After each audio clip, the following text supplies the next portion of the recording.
আসসালামু আলাইকুম, সবাই কেমন আছেন? ওমান 360 চ্যানেলে আপনাদের আবারও স্বাগত জানাই। আজকে জানাবো ত্বকের যত্নে ঘরোয়াভাবে আমরা নিজেদের সৌন্দর্য কিভাবে ঠিক রাখতে পারি। তাহলে চলুন আর দেরি না করে জেনে নেই। প্রথমেই বলবো কাঁচা দুধের কথা। কটন দিয়ে প্রতিদিন মুখে কাঁচা দুধ লাগান, এটা ত্বক পরিষ্কার করে ও ময়শ্চারাইজ করে। দ্বিতীয়ত মুলতানি মাটি ও গোলাপ জল। সপ্তাহে দুবার এই প্যাক ব্যবহার করলে ত্বকের তেলতেলে ভাব কমে যায় ও ব্রণ কমে যায়।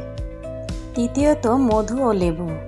1 চা চামচ মধুতে কয়েক ফোঁটা লেবু মিশিয়ে মুখে লাগান, এটা ত্বককে উজ্জ্বল করে ও দাগ কমায়।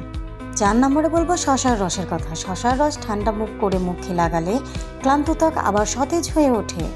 5 নম্বরে বলবো আলুর রসের কথা। চোখের নিচে বা দাগের উপর আলুর রস ব্যবহার করলে দাগ হালকা হয়ে যায়। এই ছিল আজকের টিপস।